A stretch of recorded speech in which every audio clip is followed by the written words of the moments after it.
Psalm 137 5-6 expresses a deep longing for Jerusalem and a commitment to never forget it, even in exile. The verses state, "If I forget you, O Jerusalem, let my right hand forget its skill. If I do not remember you, let my tongue cling to the roof of my mouth. If I do not exalt Jerusalem above my chief joy." From the New King James Version of the Bible. This signifies a vow to not let go of their heritage and their love for their city, even under duress. You know, there's something magical about hymns. When I think back to my childhood in church, it's not really the sermons that stuck with me, it's those beautiful melodies that touched my soul. It reminds me of what's written in Psalms 137, where it says, "If I forget you, Jerusalem, may my right hand forget its skill. May my tongue cling to the roof of my mouth if I do not remember you." Just like Jerusalem was unforgettable to the psalm writer, those hymns became an unforgettable part of who we are. They weave their way into our hearts, becoming the soundtrack of our faith journey, lasting far longer than any spoken word ever could. The psalmist pledges that if they forget Jerusalem, their right hand should lose its ability to play music, specifically the harp, according to some commentaries. According to Bible Hub, this emphasizes the emotional and cultural significance of Jerusalem to them, as it is tied to their ability to express joy and worship. Similarly, the psalmist declares that their tongue should cleave to the roof of their mouth if they fail to remember Jerusalem. This implies a loss of their ability to speak or sing praise. Jerusalem as highest joy, the verses conclude with the affirmation that Jerusalem should be considered above their chief joy, according to Bible.com. This emphasizes the paramount importance of the city in their lives. The verses are part of Psalm 137, which is a lament of the Jewish people exiled in Babylon.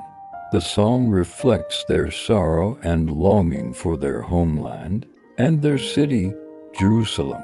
The verses also express a strong sense of loyalty and commitment to their identity and faith, despite their difficult circumstances. I remember the exiles in Babylon were being forced to sing Yahweh's songs, and they were really not happy. Every time they sang of Jerusalem, of God's goodness, they were reminded of what they had lost. Music is an interesting force in our lives, even if we're not aware of it. Think about when you were first in school. How did you learn the alphabet? I bet you sang the letters. Music can trigger memories, either good or not. Why is it that couples have their song? And if the couple breaks up, that same song is painful to hear rather than joyous. For the Israelites, their liturgical songs, their victory songs, all brought awareness of the fact that they were in exile because they had abandoned their God. This singer vows that he would rather lose his hands that play the instrument, and his tongue, his ability to sing, than to give in to his captors. The hymns we sing in our churches are prayers, just as the book of Psalms was and is the hymnal and prayer book for the Jewish people. The hymns, more than sermons, last in our memories. If you don't believe me, try to remember the last 3 sermons you heard, and then remember your 3 favorite hymns. We remember in the garden when we need to be comforted by God's presence. Rock of Ages reminds us of God's saving acts. Let There Be Peace on Earth is an anthem that gatherings in churches and in communities unite to sing as a prayer of hope. I'm sure you can think of other hymns that have meaning for you. Think of how you would feel if you were in exile and were forced to sing these songs by your captors so that they could mock you. And then how you would feel if all of this was your own fault. The Psalms have been kept alive for us so that we can relate to our ancestors in faith and know that we have a God who understands us as He understood them. What does Psalm 137 5 to 6 mean?